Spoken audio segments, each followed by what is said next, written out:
¿Quién será el sucesor del Papa Francisco?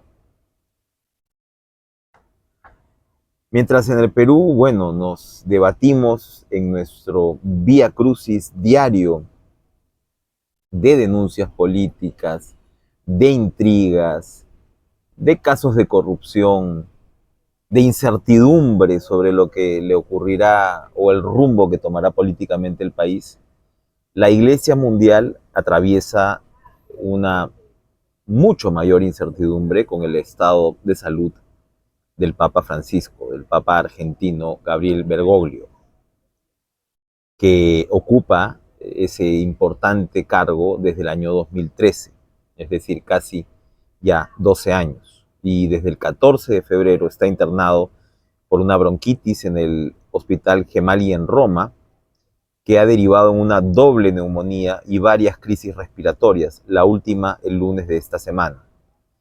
El Papa Francisco duerme con mascarilla de oxígeno durante el día esta se reemplaza por una cánula nasal de alto flujo para que le resulte más llevadero.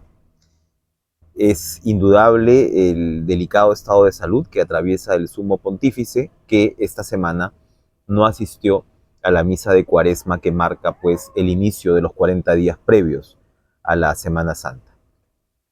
Se ha dicho que él firmó una carta en el 2013 en caso su estado de salud no le permita continuar con sus deberes papales. Él, sin embargo, ha rechazado antes de este internamiento repetidamente la posibilidad de la renuncia.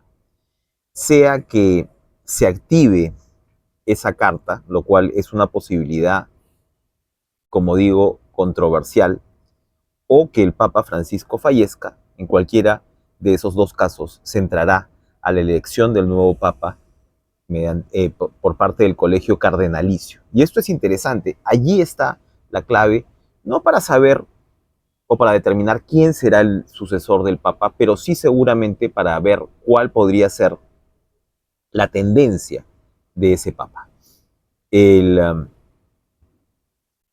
La gestión del Papa Francisco ha sido finalmente caracterizada como una gestión reformista. Muchos dirán no sísmicamente reformista, pero reformista al fin y al cabo. Ha tenido posiciones, digamos, de relajación en torno a la dureza o a la severidad o a la rigidez del trato que se debe tener con comunidades LGBTQ+, el trato con los divorciados, el tema del aborto, el papel de las mujeres, y de alguna manera ha cambiado la discusión o ha sentado una agenda dentro de la Iglesia Católica por ejemplo, va en contravía de lo que es la agenda, digamos, de la ultraderecha, ¿no? Que está ganando espacios muy importantes en el mundo. Mientras el mundo va de alguna forma en esa vía, la Iglesia Católica se ha mantenido en esta agenda que Francisco ha querido impulsar. Y para el caso peruano, bueno, hemos visto recientemente la disolución del sodalicio, la situación del cardenal Juan Luis Cipriani y sobre todo la elección de Carlos Castillo como cardenal. Carlos Castillo está en el grupo de 21 nuevos cardenales que fueron designados como tal el 8 de diciembre. 21 nuevos, es un conjunto bastante significativo porque son 5 latinoamericanos, entre ellos Castillo, y, y Castillo, que ha sido pues un cura que se pasó buena parte de su ejercicio en el RIMAC, ¿no?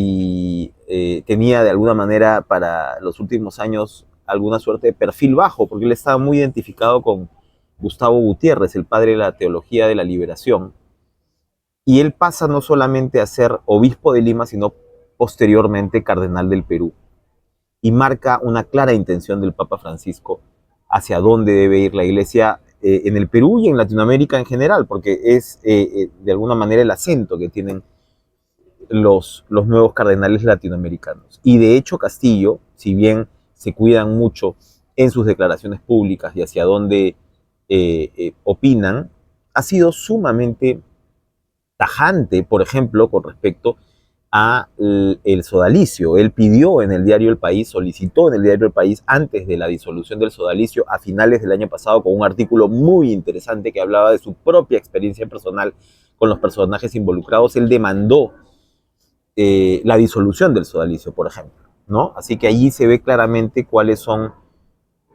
las líneas.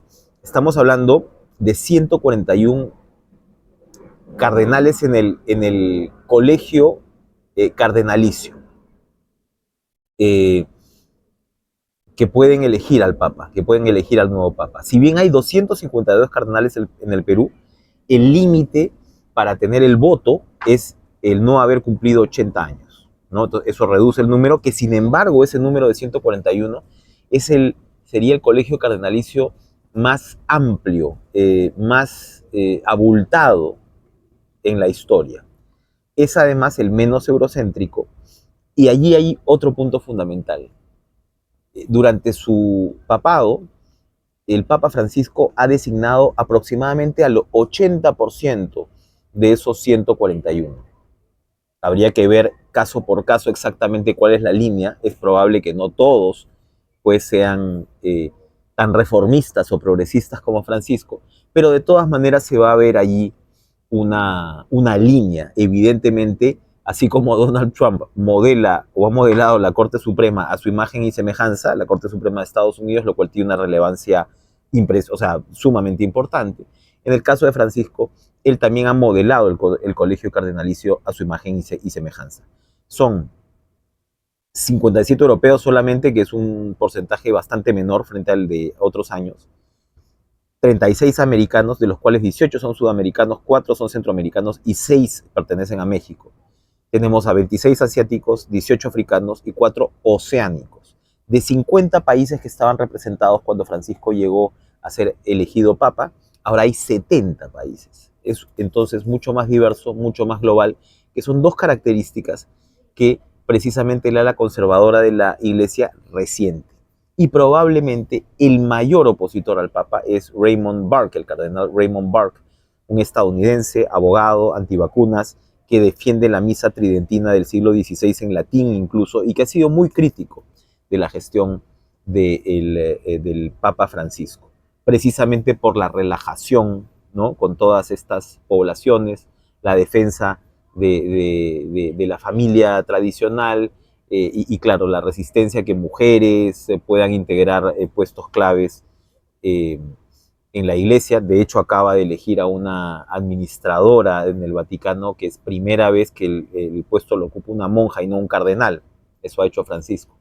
Entonces, más allá, por supuesto, del drama humano y de las evaluaciones que se puedan hacer sobre la gestión de Francisco, que serán seguramente muchas cuando sea el momento, va a haber allí, y ya está viendo, ¿no?, una línea, que duda cabe, de negociaciones y de bloques que definirán probablemente dentro de poco el futuro de la Iglesia Católica.